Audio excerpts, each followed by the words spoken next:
Hi friends, this is Holy Rajiv. This video was made for only Telugu people which are living in Andhra, Telangana.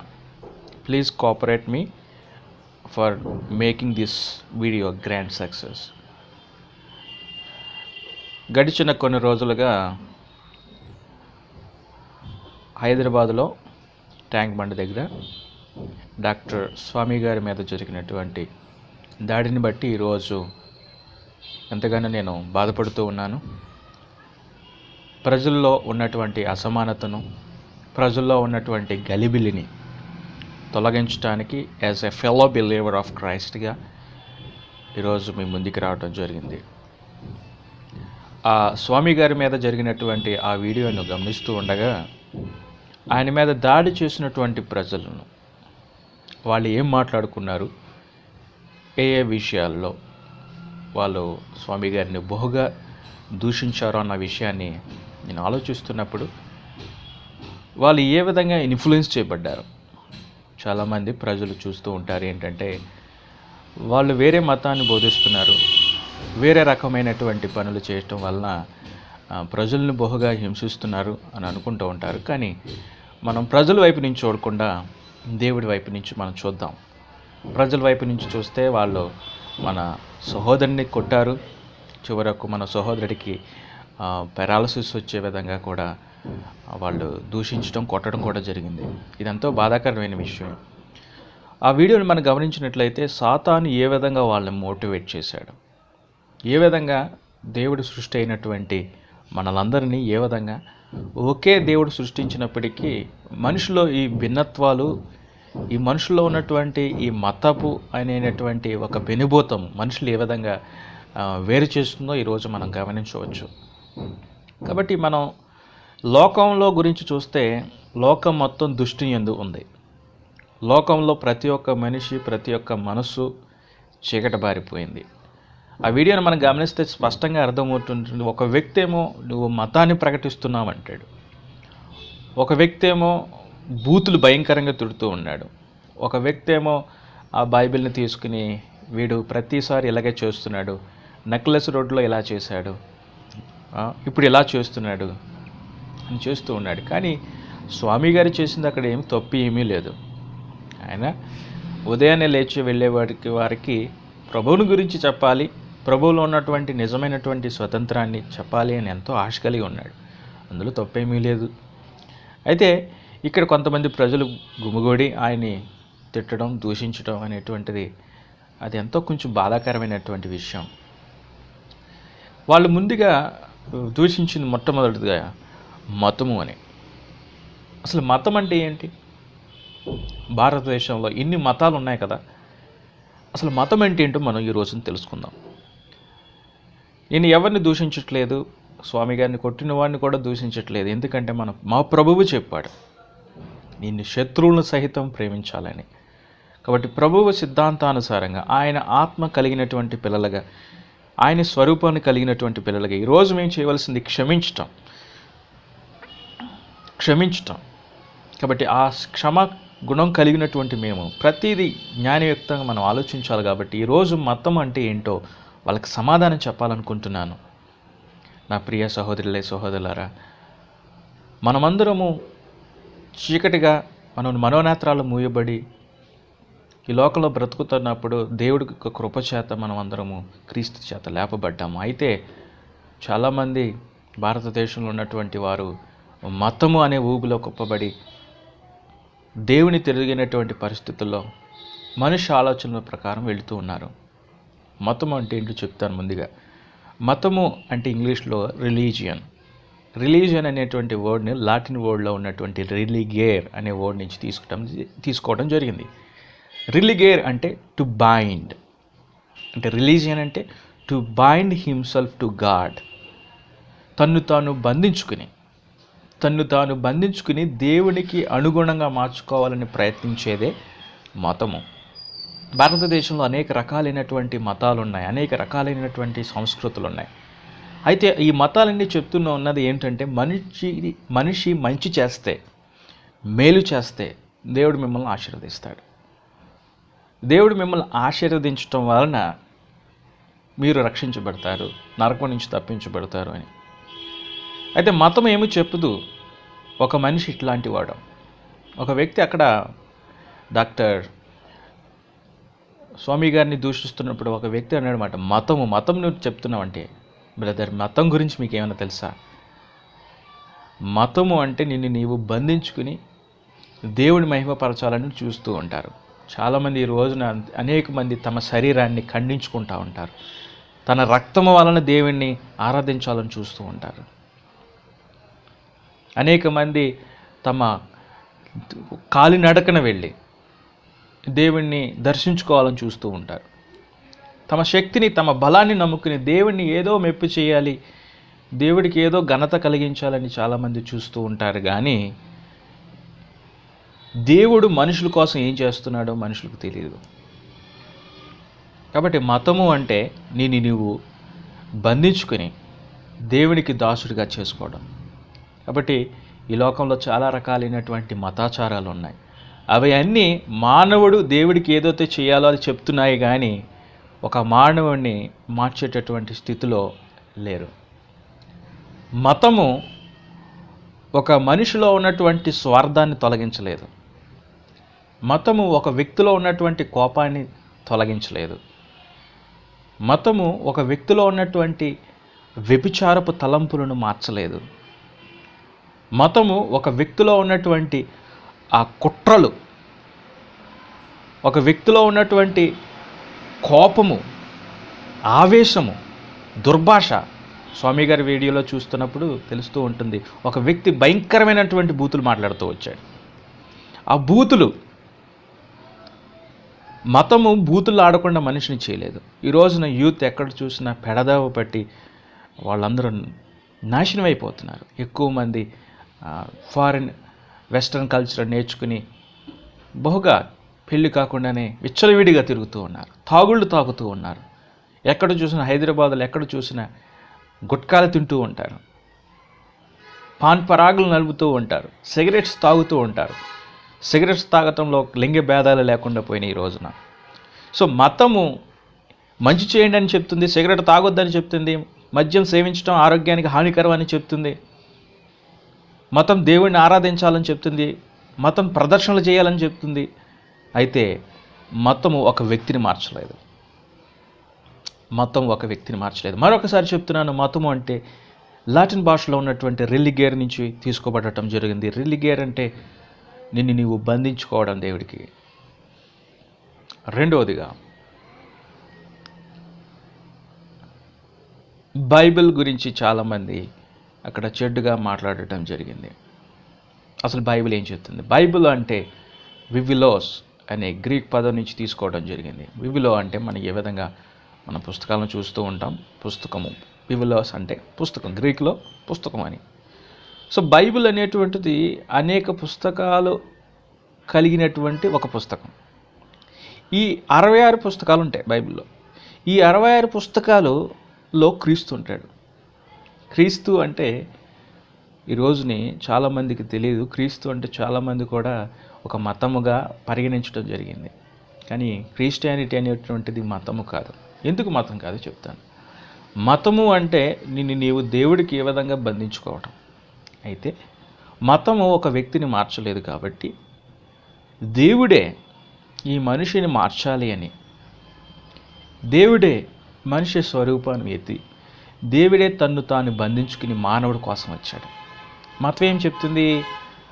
మానవుడు దేవుడిని మెప్పొందించడానికి ఏదో చేయాలని చెప్తుంది. అయితే దేవుడు ఏం చేశాడు? దేవుడే మానవుల కోసం ఈ లోకానికి వచ్చాడు.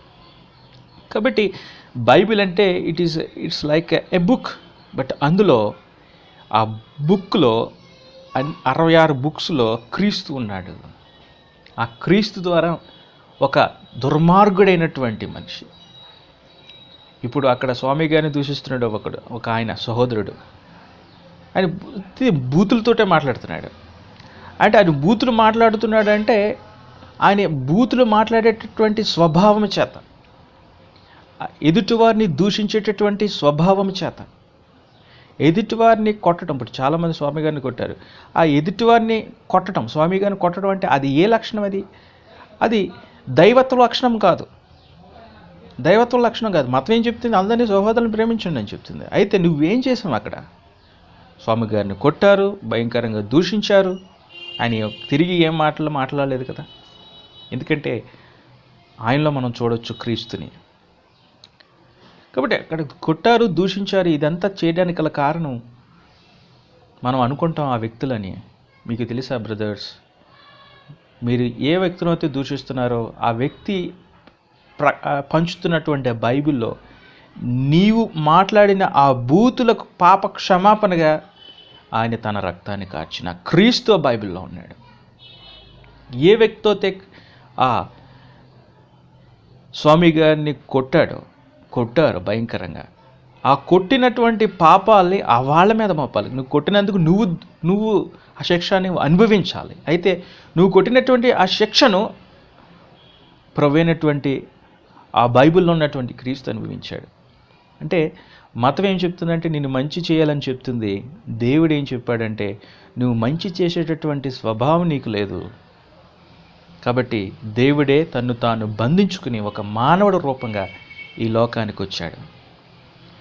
దేవుడే కానీ ఈరోజు జరిగినటువంటి ఇన్సిడెంట్ని చూస్తే దేవుడు అక్కడ ఉన్నాడంటే, ట్యాంక్ బండ్ దగ్గర మన సహోదరుడైనటువంటి స్వామి గారి దగ్గర ఇదే విధమైనటువంటి ఇన్సిడెంట్ జరుగుతున్నటువంటి ఆ వ్యక్తుల దగ్గర మన ప్రభు అన్నట్లయితే ప్రభు వాళ్ళని క్షమిస్తాడు. ఎందుకంటే వాళ్ళలో ఆ ద్వేషించే స్వభావం వాళ్ళని పురుగొల్పింది. కాబట్టి వాళ్ళలో ఉన్నటువంటి ఒక ఆత్మ ఆ వ్యక్తుల్ని పురుగొల్పింది. కాబట్టి ఒక వ్యక్తి దూషించగలిగాడు, ఒక వ్యక్తి ఏమో బైబిల్ని అవమానించగలిగాడు, ఒక వ్యక్తి అందరు వ్యక్తులు కలిసి ఆయన ఒక ప్రదేశానికి తీసుకువెళ్ళి ఆయన కొట్టడం కూడా జరిగిందేమో. కాబట్టి ఎంత చేసినా ప్రభు వాళ్ళని క్షమిస్తాడు. ఎందుకు తెలుసా? వాళ్ళ స్వభావం అట్లాంటిది. మతం ఏం చెప్తుంది? అట్లాగా ఎవరన్నా కొడితే దూషిస్తే ఖచ్చితంగా మతం ఏం చేస్తుందంటే శిక్షకు అర్హులు అని చెప్తుంది. అయితే క్రిస్టియన్స్ మేము అలా చేయం. As a children of God మేము అలా చేయం. ఎందుకు చేయమంటే మా దేవుడు ఈ లోకానికి పాపులను రక్షించడానికి వచ్చాడు. పాపులు చేసినటువంటి పాపపు పనులు వాళ్ళ మీద మోపకుండా ఈ లోకంలో తన మీద మోపుకోవడానికి క్రీస్తు ఈ లోకానికి వచ్చాడు. కాబట్టి నా సహోదరి సహోదరులారా, మనము మతం అనేది లేదు. మతాన్ని క్రీస్తు సిలువ మీద కాల్చివేశాడు. ఏదైతే మతం అనేటువంటిది ఉన్నాయో భారతదేశంలో కానివ్వండి, ప్రపంచ దేశాల్లో కానివ్వండి, ఎన్ని మతాలు ఉన్నాయో అవి అన్నీ మానవుడికి నూతన హృదయాన్ని ఇవ్వలేవు. ఒక వ్యక్తిని నూతన వ్యక్తిగా మార్చలేవు. కాబట్టి మతాన్ని లయము చేయడానికి, మనుషులను నూతన సృష్టిలుగా చేయడానికి దేవుడు కుమారుడైన క్రీస్తును ఈసుగా ఈ లోకానికి శరీరధారిగా నీవు చేసినటువంటి ఆ పాపాలకి, నీవు తిట్టినటువంటి బూతులకి, నీవు దూషించిన దూషణ మాటలకి, నీవు చేసిన పాపిష్టిపూరితమైనటువంటి పనులకి ఆయన మీద వేసుకున్నాడు. ఆయన నీకోసం సిలువెక్కాడు. నీకోసం నీ పాపాన్ని మోయడానికి సిలువెక్కాడు. ఉదయాన్నే లేచి చాలామంది ఆ ట్యాంక్ బండ్ దగ్గర మార్నింగ్ వాకింగ్ చేస్తూ ఉంటారు. వాళ్ళు శరీరాన్ని చూసుకుని శరీర సంబంధమైనటువంటి వాకింగ్ చేస్తూ ఉన్నారు, కానీ ఆత్మ విషయాలైనటువంటి వాటిని వాళ్ళు కోల్పోయారు.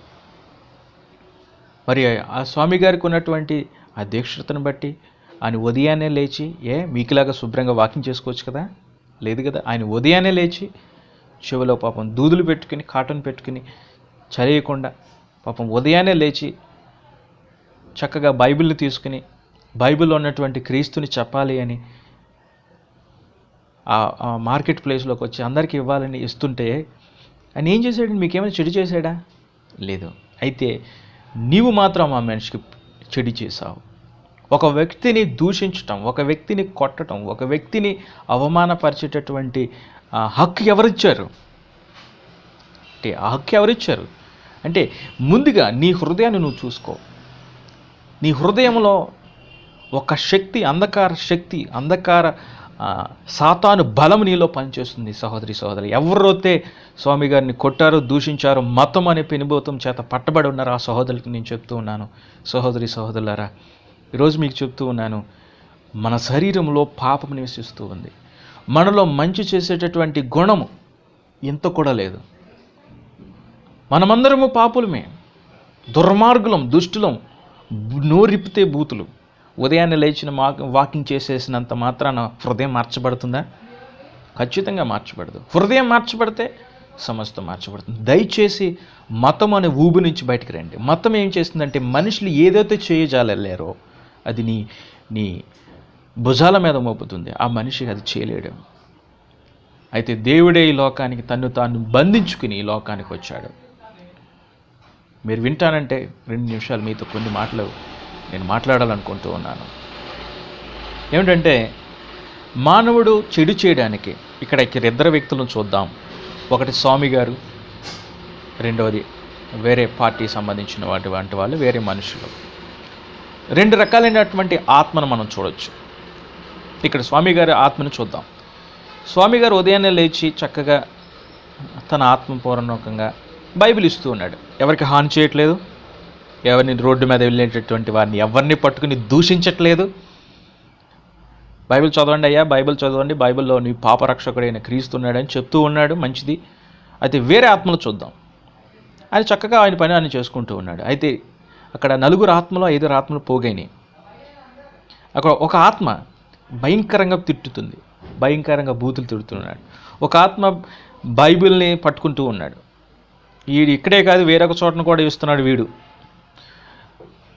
వేరొక ఆత్మ ఉంది, అటు పూర్తిగా దూషిస్తూ ఉన్నాడు, ఎవరికెవరికో ఫోన్ చేస్తూ ఉన్నారు. చూడండి, ఇక్కడ 2 రకాలైనటువంటి ఆత్మలు మనం చూడొచ్చు. సో ఈ ఆత్మలు మనం గమనించినట్లయితే అందులో ఉన్నటువంటి వాళ్ళు, ఆ బ్రదర్స్ కూడా ఒక రకమైనటువంటి ఒక ఆత్మచేత నడిపించబడుతున్నారు. ఆ ఆత్మ నుంచి తప్పించడానికి క్రీస్తు ఈ లోకానికి వచ్చాడు. చూడండి సహోదరి సోదరులారా, ఇందులో మత సంబంధమైనటువంటి విషయాలు కాదు, ఏమీ కాదు. ముందుగా మనం హృదయం మార్చబడాలి. కాబట్టి ఈరోజు మీ అందరికీ చెప్తున్నటువంటిది ఏమిటంటే జాగ్రత్తగా వినండి. మతము కాదు, వీటన్నిటిని పక్కన పెట్టండి. మనమందరం ఒకే రకమైనటువంటి బాడీని కలిగి ఉన్నాం. మనమందరం లివింగ్ సోల్స్. మనందరిలో కూడా ఒకే రకమైనటువంటి శరీరం ఉంది. కాబట్టి మనందరికీ ముక్కు ఉంది, మనందరికీ చెవులు ఉన్నాయి, మనందరికీ కళ్ళు ఉన్నాయి, మనందరికీ ఒకే నోరు ఉంది. ఎవరికైనా 2 నోరులు ఉన్నాయా? లేదు కదా. మనందరికీ జుట్టు ఉంది, అందరికీ జుట్టు ఉన్నాయి కదా. నాకు 2 చేతులు ఉన్నాయి, మీకు 2 చేతులు ఉన్నాయి కదా. అందుకంటే ఏమీ లేవు కదా. సో మనమందరం ఒకటే. అయితే మనుషులో ఇవి విభేదాలు అనేటువంటివి ఎందుకు వస్తున్నాయి ఈరోజు మీకు చెప్దాం. ఇక్కడ 2 రకాలైనటువంటి ఆత్మలు మేము చెప్పుకుంటూ ఉన్నాం. చూడండి, మనం భారతదేశమే కాదు ప్రపంచ దేశం అంతా దేవుడి చేత సృష్టింపబడ్డది. దేవుడు తన చిత్తానుసారంగా మంచి పనులు చేయడానికి మనిషిని తన రూపంలో సృష్టించుకున్నాడు. ఏ రూపంలో సృష్టించుకున్నాడు? ప్రేమించేటటువంటి గుణంగా, అందరికీ మేలు చేసేటటువంటి గుణంగా. అందరూ ఈరోజు విడిపోయి ఉంటున్నారు కదా, అలా కాదు. ఒకే కుటుంబంగా ఉండాలని, సమాధానంగా ఉండాలని, దీర్ఘశాంతం కలిగి ఉండాలని దేవుడు తన యొక్క స్వభావం బట్టి లోకాన్ని సృష్టించి లోకంలో తన స్వభావం కలిగినటువంటి పిల్లలను పెట్టాడు. ఆయన పిల్లలే మనం అందరం. అయితే ఈ ద్వేషము, అసూయ, కపటం అనేటువంటిది మనుషులో ఈ వైరాత్మ ఎక్కడి నుంచి వచ్చింది అనేటువంటి చూస్తూ ఉంటే దేవునికి విరుద్ధమైనటువంటి, మన తండ్రికి విరుద్ధమైనటువంటి ఒక చీకటి శక్తి, అంధకార శక్తి దేవునికి విరుద్ధంగా ఈ లోకానికి వచ్చింది. ఆ చరిత్ర అంతా చెప్పడానికి it will take some time. కాబట్టి ఆ సాతాను ఈ లోకానికి వచ్చి దేవుని చేత సృష్టింపబడినటువంటి మనలందరినీ గలిబిలి సృష్టించాడు. గలిబిలిని సృష్టించి మన తండ్రి యొక్క సొత్తు అయినటువంటి మనలందరినీ దేవుడి నుంచి వేరు చేయాలని దేవుడికి విరుద్ధంగా దేవుడి చేత ఇష్టపడి ఉన్నటువంటి మనలందరిలో ఒక భయంకరమైనటువంటి చీకటి ఆత్మను పెట్టాడు. ఆ చీకటి ఆత్మ లక్షణాలే ఈరోజు మన అందరిలో, మన ప్రజల మధ్యలో, మన సహోదరుల మధ్యలో, ఈరోజు స్వామి గారిని దూషించినటువంటి ప్రజల మధ్యలో నివసిస్తున్నటువంటి ఆత్మ యొక్క లక్షణాలు చూద్దాం. చూడండి, ఈ ఆత్మ మనుషులు ఇప్పుడు స్వామి గారు కొట్టినందుకు, దూషించినందుకు మనం ఏమనొద్దు, వాళ్ళు ఏమీ చేయొద్దు. They are under control of Satan. కాబట్టి వాళ్ళ సాతాను పనిచేస్తుందని వాళ్ళకి ఎప్పుడైతే మనం చెప్పగలుగుతామో వాళ్ళు సత్యంలోనికి రాగలుగుతారు. సాతాను ఆత్మ యొక్క లక్షణాలు ఏంటో చెప్తున్నాం. ముందుగా బూతులు మాట్లాడేటటువంటి ఆత్మ వాళ్ళ ఉంది. బూతులు ఆడేటటువంటి ఆత్మ ఎవరిది? సాతాన్ది. చూడండి, తర్వాత వ్యభిచారం చేసేటటువంటి ఆత్మ, ఒక్క స్త్రీని వ్యభిచారం చూపుతో చూసినప్పుడే వ్యభిచారం చేసినట్లు ఆ ఆత్మ మనుషుల్లో ఉంది. తర్వాత ఫోర్నికేషన్ అంటే పెళ్ళి కాకుండా అక్రమ సంబంధాలు పెట్టుకోవడం. ఈరోజు యూత్ చెడిపోయారు. ఎందుకు అలా చెడిపోయారు? తల్లిదండ్రులు ఎవరైనా చెప్పారా? ఏ మతంలో వాళ్ళకి మతాలు లేవా? మతాలు ఉన్నాయి. అయితే ఎందుకు చెడిపోయారు? బికాజ్ ఆఫ్ ఆ స్పిరిచువల్ క్యారెక్టర్. సాతాను వాళ్ళ హృదయంలో దేవునికి విరుద్ధమైనటువంటి ఆత్మ మనుషుల్లో పెట్టాడు. సో ఈ విధంగా ఐడోలేటరీ, విగ్రహారాధన, భయంకరమైన విగ్రహారాధన ఎక్కడ పడితే అక్కడ ఉంటుంది. అది దేవుడు విరుద్ధమైనటువంటి ఆత్మ. ఎక్కడ చూసిన శాతపడతనాలు, కోపాలు, ద్వేషాలు, అసూయలు, కపటాలు. పైకి మంచివాళ్ళగా ఉంటారు, లోపల చూస్తే కపటం, వైరము. ఇట్లాంటి ఆత్మచేత నింపబడిపోయినటువంటి ప్రజల సమూహం ఇది. అయితే ఆ ఆత్మ లక్షణాల నుంచి మేము విధంగా తప్పించబడ్డాం? అట్లాంటి ఆత్మ లక్షణాల నుంచి మంచి లక్షణాలుగా మార్చడానికి దేవుడి సృష్టిని మళ్ళీ తిరిగి రికౌన్సిలియేషన్ చేయడానికి ఈ లోకానికి ప్రభువైన యేసుక్రీస్తు ఈ లోకానికి వచ్చారు. మీకు అర్థం అవ్వటానికి మతము కాదు, ఏమీ కాదు, ఇవన్నీ పక్కన పెట్టండి. మీకు జ్ఞానం ఉన్నది, ఆ జ్ఞానానుసారంగా మనం వెళ్ళవలసి ఉంటుంది. చూడండి, 2 రకాలైనటువంటి ఆత్మని ఈ చాప్టర్ మీద మనం చూడవచ్చు. ఇది సాతాను సంబంధించినటువంటి ఆత్మ, ఇది దేవుడు సంబంధించినటువంటి ఆత్మ. దేవుడు మనల్ని ఈ ఆత్మస్వరూపంగా మనం సృష్టించాడు. అయితే ఇట్లాంటి ఆత్మస్వరూపంగా మనం మార్చివేయబడ్డాం. ఇట్లా మార్చివేయబడటానికి కారణం దేవునికి శత్రువైనటువంటి సాతాను మనుషులందరినీ తన ఆత్మచేత నింపాడు. చూడండి, ఇక్కడ మొత్తం ఇప్పుడు మనుషులందరూ ఈ ఆత్మ స్వభావం కలిగి మాత్రమే జీవిస్తున్నారు. ఈ ఆత్మ స్వభావం లేదు. వీళ్ళందరూ దేవుడి నుంచి ఏలినేట్ అయిపోయారు, అంటే దేవుడి నుంచి తప్పించబడ్డారు. సో ఈ ఆత్మ లక్షణాలు ఏంటి? ఫస్ట్ వ్యభిచారం, 2 ఫోర్నికేషన్, 3 అన్క్లీన్నెస్. తర్వాత ఇంకా ఇక్కడ ఉన్నటువంటి ఇవన్నీ ఆత్మ లక్షణాలు. మర్డర్, ఒకళ్ళని చంపటం, ఒకళ్ళని దూషించటం, ఎక్కువగా శాతపడతనాలు చేస్తూ ఉంటారు, ఎక్కువగా విగ్రహారాధన చేస్తూ ఉంటారు, హత్యలు చేసుకోవటం. ఈరోజు ఎక్కడ చూసిన యాక్సిడెంట్స్ అవుతున్నాయి. అది రోడ్డు మీద జరుగుతున్నాయి, ఏదో కామన్గా జరుగుతున్నాయి అనుకుంటున్నారా? యాక్సిడెంట్ కాదు, దుష్టుడైన సాతాను చేస్తున్నాడు. నీ తండ్రి నా తండ్రికి అయినటువంటి దేవునికి విరుద్ధంగా ఆ పనిని చేస్తూ ఉన్నాడు. ఈరోజు చాలామంది యూత్ చాలామంది ఊరేసుకుని చనిపోతూ ఉన్నారు. ఎందుకో తెలుసా? దాని అంతటికి కారణం సాతాను ఆత్మ ప్రజల్లో నివసిస్తుంది. దేవుడికి విరుద్ధంగా భూలోకంలో సాతాను రాజ్యం చేస్తూ ఉన్నాడు. నా ప్రజలారా, మనమందరము ఒకటే, మనందరిని సృష్టించిన దేవుడు ఒకటే, దేవుడు ఆత్మలు కలిగినటువంటి పిల్లలందరం ఒకటే. అయితే దేవుడి నుంచి మనమందరం తప్పిపోయాం. We are alienated from God. దానికి కారణం సాతానుడు మన తండ్రికి వ్యతిరేకి. మతము లేదు, ఏమీ లేదు. We are all one in Christ, we are all one in God. మనమందరం భారతీయులమే, మనందరికీ ఉన్నది ఒకే ఒక కాన్స్టిట్యూషన్. అయితే ఆ మన తండ్రి శత్రువైనటువంటి, దేవునికి శత్రువైనటువంటి వాడు మనలో ఒక విచిత్రమైనటువంటి కౌంటర్ఫిట్ స్పిరిట్ని పెట్టాడు. సో ఈ ఆత్మ లక్షణాలని, కోపము, అసూయ, మర్డర్స్, తాగటం, సిగరెట్ తాగటం, గుట్కాలు తినటం, పాన్ పరాగులు తినటం, హత్యలు చేయటం, కూనీలు చేయటం, ఇవన్నీ ఎక్కడి నుంచి వస్తున్నాయి? ఇవన్నీ వీళ్ళ ఆత్మ లక్షణాలు. ఇప్పుడు ఫర్ ఎగ్జాంపుల్ మనం ఫోన్ తీసుకున్నాం, ఒక మొబైల్ ఫోన్ తీసుకున్నాం. దేవుడు మొబైల్ ఫోన్లో తీసుకుని, దేవుడు మనకులాగానే ఒక మొబైల్ తీసుకుని మొబైల్ ఫోన్లో బిఎస్ఎన్ఎల్ సిమ్ పెట్టామనుకో, బిఎస్ఎన్ఎల్ సిగ్నల్ వస్తుంది. అయితే దుష్టుడైనటువంటి సాతానుడు ఏం చేశాడంటే, మనల్ని దేవుడు ఆత్మ పెట్టబోయి ఆ దేవుని ఆత్మను తీసేసి వాడి ఆత్మను పెట్టాడు. అంటే ఈ సిమ్ కార్డు మార్చేసాడు. తత్ఫలితంగా ఆ వ్యక్తి దుష్టుడిగా, దుర్మార్గుడిగా ఈ లోకంలో జీవిస్తూ ఉన్నాడు. ఎంత బాధాకరమైన విషయం. కాబట్టి ఇహలోక సంబంధమైనటువంటి మనుషులను చూస్తే చాలా బాధాకరమైనటువంటి విషయం. ఇంకా క్రీస్తు యొక్క సువార్తను ప్రకటించడానికి వల్ల కారణం ఏంటో ఈరోజు నేను చెప్తూ ఉన్నాను. కాబట్టి ఈ లక్షణాలు కలిగినటువంటి మానవుడికి మంచి పనులు చేయమంటే ఎవరైనా చేస్తారా? చెప్పండి, మంచి పనులు చేయమంటే ఎవరైనా చేస్తారా? It's impossible. మంచి పనులు ఎవరూ చేయలేరు. కాబట్టి దేవుడు ఈ ఆత్మను తొలగించి ఈ ఆత్మను పెడితే, ఇప్పుడు చూడండి, ఒక మొబైల్ ఫోన్లో ఒక సిమ్ని తీసి వేరొక సిమ్ పెడితే ఆ సిగ్నల్ వస్తుంది కదా. కాబట్టి దేవుడు ఏం చేశాడు? ఈ సిమ్ని తీసి, అంటే ఈ ఆత్మని తీసి ఈ లక్షణాన్ని కలిగినటువంటి ఆత్మని పెడితే ఆ వ్యక్తి నూతన వ్యక్తిగా మార్చబడతాడు. కాబట్టి ఈ దుష్ట ఆత్మ కలిగినటువంటి ఈ ప్రజలు మంచి ప్రజలుగా మార్చబడాలి అంటే, ఈ దుష్టు నుంచి తప్పించబడాలంటే, ఈ ఆత్మ లక్షణాలు పోవాలి అంటే దేవుడే ఇదంతా క్రియలు చేయాలి. కాబట్టి మానవుడు చేసినటువంటి ఈ లక్షణాలు బట్టి మానవుడు చేసినటువంటి ప్రతి పాపానికి సాతాను చేసినటువంటిది ఏంటంటే, ఈ లక్షణాలు బట్టి మానవుడు ఏం చేయాలి? చనిపోయిన తర్వాత నరకానికి వెళ్తున్నాడు. ఇలాగా భారతదేశమే కాదు, ప్రపంచ దేశంలో అనేక మంది ఈ లక్షణాలతో పుట్టి ఈ లక్షణాలతోటే చనిపోయి ఆ సాతాను దేవుడి శత్రువు అయినటువంటి ఆ సాతాను తీసుకువెళ్ళి వాళ్ళ నరకానికి పెడుతున్నాడు. కాబట్టి వీడు చేసినటువంటి పాపం మనుషులందరూ చేయటం వలన మనుషులందరూ నరకానికి పోవాలి. కాబట్టి దేవుడు ఏం చేసేయాలి? మొత్తం మనుషులందరినీ తీసుకెళ్ళిపోయి నరకానికి పడేసి మొత్తం భూలోకాన్ని మొత్తం నాశనం చేసి కొత్త భూమిని సృష్టించి కొత్త భూమిని కొత్తగా చేయొచ్చు. అయితే దేవుడు అలా కాదు.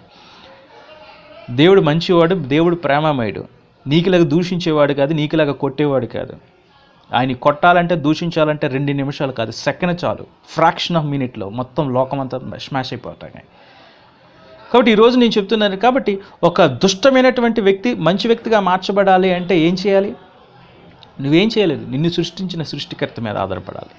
కాబట్టి ఏం చేశాడంటే దేవుడు, నీవు చేసినటువంటి ప్రతి పాపాన్ని ఒక మనిషి రూపంగా ఈ లోకానికి తన ప్రియ కుమారుడైనటువంటి క్రీస్తును ఈసు క్రిస్తోస్గా శరీరాకంలో ఈ లోకానికి పంపించి, నీవు చేసినటువంటి ఈ లక్షణాలతో చేసినటువంటి ప్రతి దుర్మార్గపు పనిని, అవినీతిని ఈయన మీద వేసుకుని నీ మీద మోపకుండా ఈయన మీద వేసుకున్నాడండి. ఆయన ఏం తప్పు చేశాడు? దేవుడు అంటాం ఎందుకంటావంటే, దేవుడు ఆత్మ కలిగినవాడు, దేవుని స్వరూపం కలిగినవాడు, దేవుని యొక్క ఆత్మ లక్షణాలు కలిగినవాడు. కాబట్టి దేవుడిని ఎవరో చూడలేదు, దేవుడు ఎవరో తెలియదు ఇప్పటికీ. So God is spirit, God is nature. కాబట్టి ఆ దేవుడే తన కుమారుడిగా శరీరాకారంలో వచ్చి ఏ శరీరం అయితే పాప లక్షణాలు చేస్తుందో ఆ శరీరం ద్వారా ఈ శరీరాన్ని తన ప్రియకుమారుడైనటువంటి ఈ క్రీస్తును ఆ సిలువకు అప్పగించాడు. ఆయన చనిపోయాడు అంటే నీ లక్షణం బట్టి ఆయన చనిపోయాడు, నీ శిక్షణ ఆయన తీసుకున్నాడు, ఆయన చనిపోయాడు. కాబట్టి చనిపోయిన వాడు పాపం అతని మీద రాజ్యము చేయదు. చూడండి, ఇది ఇక్కడ ఇప్పుడు ఎవరైతే స్వామి గారిని దూషించాడో, బూతులు తిట్టారో, బైబిల్ని దూషించారో వాళ్ళందరికీ ఇదే క్యారెక్టర్. ఆ క్యారెక్టర్ ఉన్నటువంటి ఆ క్యారెక్టర్ని వాళ్ళందరూ శిక్షార్హులే. అయితే దేవుడు వాళ్ళకి క్షమిస్తాడు. ఎందుకంటే మనమందరం వాళ్ళకి క్షమిస్తాం, ఎందుకంటే వాళ్ళందరూ సాతాను ఉప్పిట్లో ఉన్నారు. అతను కూడా మన సహోదరుడే. ఈ సాతాను ఏం చేశాడంటే వాళ్ళ హృదయాన్ని అలా బండ మార్చాడు. మనమందరం ఒకటే. కాబట్టి ఈయన ఏం చేశాడంటే ఈ లక్షణాలన్నింటినీ ఈయన మీద వేసుకుని ఆ స్వామి గారు దూషించిన ఆ ప్రజలందరి కోసం క్రీస్తు మీద మోపుకొని, ఈయన ఏ పాపం చేయలేదు, ఈయన మీద మోపుకొని ఈయన సిలువ ద్వారా మరణించాడు. He died for our sins. ఆయన మనం చేసినటువంటి తప్పుదారులను ఆయన మీద వేసుకుని ఆయన సిలువకి అర్పించుకుని ఆయన చనిపోయాడు. ఆయన చనిపోయటం వలన మనమందరము పాపము నుంచి విముక్తి అయ్యాం. మనము చేసినటువంటి తప్పులకి మనకు శిక్ష అర్హులమే. అయితే దేవుడు ఆ శిక్షను మన మీద మోపకుండా తన ప్రియకుమారుడైన క్రీస్తు మీద మోపి ఆయన సిలువకి అప్పగించాడు. అంత గొప్ప దేవుడండి మన దేవుడు. అంత గొప్ప తండ్రి మన తండ్రి. ఈ లోకాన్ని సృష్టించి లోకంలో ఉన్నటువంటి సమస్త భూమిలో ఉన్నటువంటి వన్య ప్రాణులు సృష్టించినటువంటి మన తండ్రి అంత ప్రేమ కలిగినటువంటి వాడు. కాబట్టి ఈ ప్రేమను తన కుమారుడి ద్వారా మనతో పంచాలని మనము చేసినటువంటి పాపాలకు కుమారుడి మీద మోపి ఈయన మరణించాడు. ఆయన మరణించడం వలన మనమందరం పాపం నుంచి విమోచించబడ్డాం. అంతేకాదు దేవుడు ఆయనని 3వ దినమున తిరిగి లేపబడ్డాడు. ఈ లోకంలో ఏ వ్యక్తి అయినా సరే దేవుళ్ళు అంటారు, ఎవరు చనిపోయినారు, తిరిగి లేగలేదు. ఎందుకంటే మన తండ్రి అయినటువంటి దేవుడు ఒక్కడే. ఈ దేవుళ్ళు దేవతలు అన్ని మనుషులు సృష్టించుకున్న idolatry one of the characteristics of spirit of sin. కాబట్టి మన తండ్రి నుంచి దూరం చేయాలని ఈ మతాలన్నీ వచ్చినాయి. కానీ దేవుడు అందరికీ తండ్రి ఒకటే. కాబట్టి ఈయన తిరిగి మళ్ళీ 3వ దినం లేపబడ్డాడు. ఎందుకు లేపబడ్డాడు? నీ కోసం. He rise again from the 3rd day from the dead. He rose again from the dead because of your justification. నిన్ను మంచివాడిగా చేశాడని, నీవు చేసిన తప్పులు నీ మీద వేయకుండా ఆయన మీద వేసుకుని ఆయన చనిపోయి నిన్ను తండ్రితో సమాధానపరచాలని ఆయన తిరిగి 3వ దినం లేపబడటం వలన నీ యొక్క ప్రతి పాపాన్ని తొలగించేశాడు. నీవు తొలగించేయటం వల్ల నీవు ఆయన నమ్మినట్లయితే నీ పాపాలన్నీ తొలగిపోతున్నాయి. ఎందుకంటే ఆయన నీ పాపం కోసం ఆయన సిలువ ఎక్కి ఉన్నాడు కాబట్టి ఆయన సిలువ మీద ఎక్కి ఉన్నాడు కాబట్టి ఈ రోజున నువ్వు నీతిమంతుడివి. ఎవరైతే స్వామి గారిని దూషించారో వాళ్ళ ప్రభువును కానీ నమ్మినట్లయితే నువ్వు నీతిమంతుడిగా చేయబడతావు. ఎందుకంటే నీలో పాపం నివసిస్తూ ఉంది. ఆ పాపానికి శిక్ష నువ్వే అర్హుడివి. అయితే ఆ అర్హమైనటువంటి ఆ పాపం ఈయన మీద పడ్డది. ఈయన తిరిగి లేపబడడం వల్ల నువ్వు నీతిమంతుడిగా చేయబడ్డావు. అంతేకాదు, దేవుడు నిన్ను తన ప్రియకుమారుడిగా చూడటానికి తన పరిశుద్ధాత్మని ఇస్తున్నాడు. ఎవరినైతే ఇప్పుడు దూషించావో నా ప్రియ సహోదరి సహోదరుడా, ఆ పరిశుద్ధాత్మ నీలోకి వచ్చిందంటే నువ్వు నూతన వ్యక్తిగా మార్చబడతావు. దూషించే నీ నోరు ప్రేమ మాటలు చెప్తుంది. తిట్టే నీ నోరు సువార్తను ప్రకటిస్తుంది. మనుషులకు మేలు చేయగలుగుతావు. అంతేకాదు, నువ్వు చనిపోయిన తర్వాత దేవుని దగ్గరికి వెళతావు. ఈ ఆత్మచేత చనిపోయిన ప్రతి వాడును నరకానికి వెళ్ళాల్సిందే. అయితే దేవుడు ఈయన మీద మోపాడు. ఈయన ద్వారా నీకు సమాధాన సువార్తను ప్రకటించాడు. కాబట్టి నీ పాపాన్ని నీ మీద మోపక ఆయన మీద మోపి లోకాన్ని తనతో సమాధానపరుచుకుని ఈరోజు నీకు సమాధాన సువార్తను ప్రకటిస్తున్నాడు. నా సహోదరి సహోదరులారా, దేవునితో సమాధానం పడండి. ఈరోజు నువ్వు చేసుకోవాల్సిందేంటి? దేవునితో సమాధానం. కాబట్టి క్రీస్తు యేసునందు ఉన్నవాడు నూతన సృష్టి, పాతివి గతించెను, సమస్తము కొత్తవాయెను. కాబట్టి ఈ నూతన సృష్టి కలిగినటువంటి ఈ క్రీస్తు స్వభావం కలిగి ఉండాలి. వాళ్ళు మాత్రమే నిత్య జీవానికి వెళతారు. కాబట్టి నా సహోదరి సహోదరులారా, ఏ మతమైనా సరే ఏదైనా సరే ఈరోజు నీకు చెప్తుంది ఏంటంటే సత్యాన్ని తెలుసుకో. క్రీస్తు ఈ లోకానికి వచ్చింది మతాన్ని ప్రకటించడానికి కాదు. క్రీస్తు ఈ లోకానికి వచ్చింది మతము అనే భయంకరమైన ఊబి నుంచి బయటికి తీసుకురావడానికి. కాబట్టి నా సహోదరి సహోదరులారా, as a children of God మనమందరము క్రీస్తు ఆత్మను కలిగిన ఉన్నవారము. కాబట్టి భూమి అంతా సాతాను అంధకార అధికారం చేత పట్టబడి ఉంది, బంధించబడి ఉంది. వాళ్ళ కోసం ప్రార్థన చేయండి. భూలోకంలో ఉన్న వారందరూ మన సహోదరులే. ప్రభు అందరూ రక్షణ పొందాలని, మారు మనసు పొందాలని ఎదురు చూస్తూ ఉన్నాడు. కాబట్టి దేవుని ఉగ్రత రాబోతుంది. ఆ ఉగ్రత మందు ఎంతమంది అయితే పాప క్షమాపణ పొందుకొని క్రీస్తు హృదయంగా మార్చబడతారు, వాళ్ళు రక్షించబడతారు, వీళ్ళందరూ నశించిపోతారు. కాబట్టి నా సహోదరి సహోదరులారా, స్వామి గారిని కొట్టినటువంటి వారిని, దూషించబడిన వారిని క్షమించండి. వాళ్ళ సత్యాన్ని తెలుసుకోవాలి. పాపం సాతాను అంధకార ఊబిల్లో వాళ్ళు ఉన్నారు. కాబట్టి మనమందరం క్రీస్తు యొక్క వాక్యాన్ని ఇంకా బలంగా లోకానికి ప్రకటించినట్లయితే దుష్టుని యొక్క రాజ్యం కూల్చివేయబడుతుంది. దయచేసి క్రిస్టియన్స్ చెప్తున్నది ఏంటంటే, దయచేసి మీరు మతాచారాలు లాంటివి పెట్టవద్దు. క్రీస్తు వాక్యాన్ని, సత్యవాక్యాన్ని ప్రకటించండి, ప్రజలని జీవింపచేయండి. Thank you very much.